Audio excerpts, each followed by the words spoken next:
So a tradition of this is where a minion, if you're not the cartoon characters you see in the movies, minions, but every day is a gift from Yahweh. Did we thank Him for the day, or did we get up thinking, "Oh, another day"? Oh Lord, gloom, despair, and agony. And so this is what the enemy tries to come to get you to go a different direction. Just forget that promise. Just begin to sing like the old hee-haw, oh, woe is me, gloom, despair, and agony on me. Gloom, dark depression. I can't hide anything from Him. We can't hide anything from Him. That's impossible. Like the Stooges would say, that's being a moron. Before the flood, you had no shadow. When you walked around, there was no shadows because the light was everywhere. And so everything would look different. And so ladies wouldn't have to worry about makeup because you didn't have no bad light. It's a joke.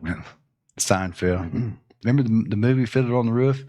Tevye, he goes, Lord, I know we're the chosen people, but can't you choose somebody else every once in a while? And the reason why is because once we understand, like Yeshua said, to him that much is forgiven, he's more thankful. He said, who's more thankful, the person that has much forgiven or little forgiven? The one that has much forgiven is more thankful and appreciates what they have and are not willing to lose it.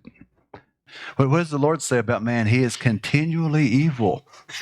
It means we won't stay focused on him. We keep, we're always like that squirrel, that dog in that movie. Yeah, and dogs in that movie Up. If you ever seen that, the kids always watch it. And dogs will be talking. They'll say squirrel. And so we think that he's stagnant. I like, of course, I'm kind of a nerd, Star Trek nerds. Any more Star Trek nerds in here? Remember Scotty in one of the movies, and he's supposed to, not everybody knows what the warp speed is. That's how fast they can move in their ship. And it's regular speed, and you got warp speed.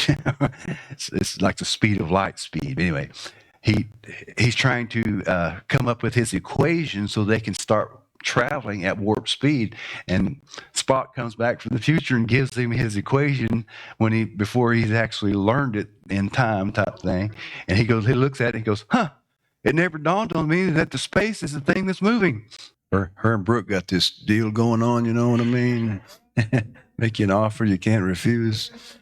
To understand the Word of God in English compared to Hebrew is almost like the kids watch these cartoons, and they're with those little block men. What's those little block guys, Oliver, that you play with, the toys? Lego. You have Batman, then you have in the cartoons, they have Lego Batman.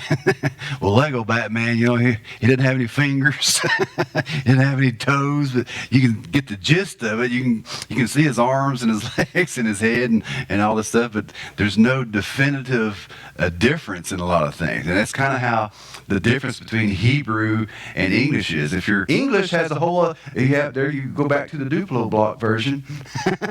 You go to I already forgot the name of it.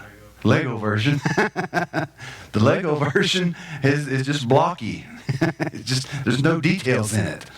That's the English. That's the Greek. That's the Latin. Like this one comedian said, he said a guy came up to him and said, after a service, he said, I may not be telling it exactly right, but he said, I don't like that church. They're just too strict there. I want to go where they don't judge me. I want to go to a place where I can be me. And the guy looked at him and said, you're talking about a bar.